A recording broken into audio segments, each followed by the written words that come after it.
ಧ್ಯಾನ ಮಾಡೋದಕ್ಕೆ ಕೆಲವು ನಿಯಮಗಳು, ಪ್ರೋಟೋಕಾಲ್.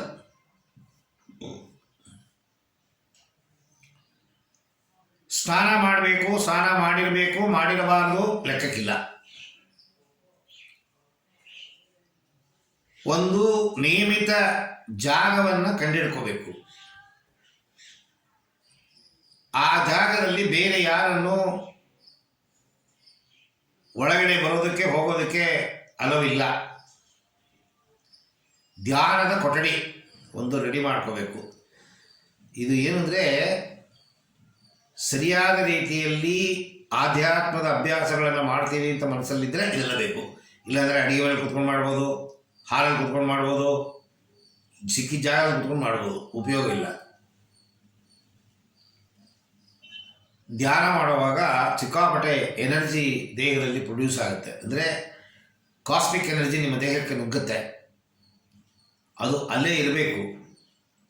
ಆ ಕೊಠಡಿ ಒಳಗಡೆನೆ ನಿಮ್ಮ ದೇಹ ಬಿಟ್ಟರೆ ಕೊಠಡಿ, ಬೇರೆಯವರು ಬರಬಾರ್ದು. ಅವರು ನೆಗೆಟಿವ್ ಬಂದು ಸೇರಿದಾಗ ಅದು ನಿಮ್ಮನ್ನು ನೆಗೆಟಿವ್ ಮಾಡುತ್ತೆ. ಕೆಲವು ಮನೆಗೆ ಹೋದರೆ ನೋಡಿ, ನಿಮಗೆ ಉಬ್ಸ ಬೇಗ ಬಂದ್ಬಿಡೋಣ ಅನಿಸುತ್ತೆ.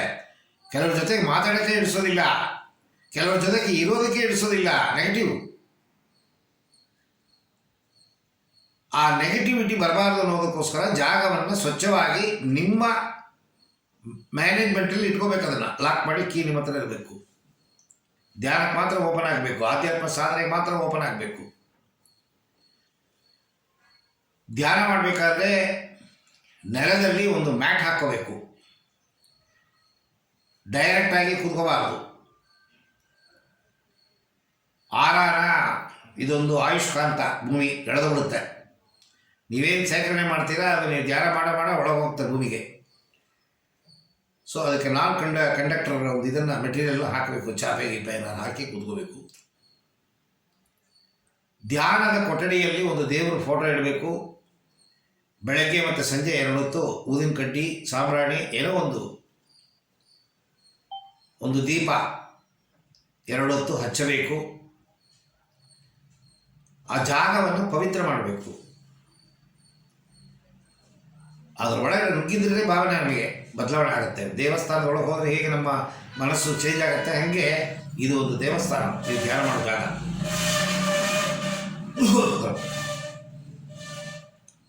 ಪೂರ್ವ ದಿಕ್ಕು, ಈಶಾನ್ಯ ದಿಕ್ಕು, ಉತ್ತರ ದಿಕ್ಕು ಮುಖ ಮಾಡಿ ಕೂತ್ಕೋಬೇಕು. ಕೂತ್ಕೊಳ್ಳೋ ವಿಧಾನ ಪದ್ಮಾಸನ, ಅರ್ಧ ಪದ್ಮಾಸನ, ಸಿದ್ಧಾಸನ, ಸುಖಾಸನ. ಇದು ಯಾವುದೂ ಆಗೋದಿಲ್ಲ. ನಾನು ಸ್ಟಾರ್ಟ್ ಮಾಡಿದ್ದೆ 55 ವಯಸ್ಸಿಗೆ. ಬೆನ್ನು ನೋವು, ಸೊಂಟ ನೋವು, ಮಂಡಿ ನೋವು. ಚೈನಾಸನ ಯೋಗದಲ್ಲಿಲ್ಲ. ಏನು ಮಾಡ್ತೀರಾ, ಮಾಡಬೇಕು ಆಸೆ. ಡಾಕ್ಟ್ರ್ ಹೇಳ್ತಾರೆ, ಎಣ್ಣೆ ಹೊಡಿಬೇಡಪ್ಪ, ಹಾಳಾವಲಿ ಒಂದು ಪೆಗ್ಗು ವೈನ್ಗಳು. ಎಕ್ಸ್ಕ್ಯೂಸು. ಒಟ್ಟಲ್ಲಿ ಮಾಡದೇ ಇರಬೇಡ ಅಂತ ನಮಗೊಂದು ಲೂಪ್ ಹೋಲ್ ಕೊಟ್ಟಿದ್ದಾರೆ. ಚೇರಲ್ಲಿ ಕೂತ್ಕೋಬೋದು. ಚೇರಲ್ಲಿ ಕೂತ್ಕೊಂಡ್ರೆ crossed foot leg posture plus clasped hands, ಕಿಬ್ಬೊಟ್ಟೆ ಕೆಳಗಡೆ ತೊಡೆ ಮೇಲೆ ಇಟ್ಕೋಬೇಕು. ಇದು ಚೇರಲ್ಲಿ ಕೂತ್ಕೊಂಡ್ರೆ. ಬೆನ್ನು ಉರುಗಬಾರ್ದು, 90 ಡಿಗ್ರಿ ಇರಬೇಕು.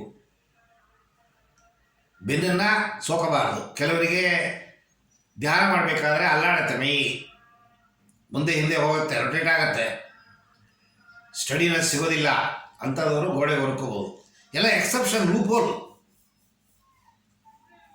ಆರೋಗ್ಯವಾಗಿರೋರು ಸ್ಟ್ರೈಟಾಗಿ ಕೂತ್ಕೋಬೇಕು, ಬೆನ್ನು ಉರುಗಬಾರ್ದು.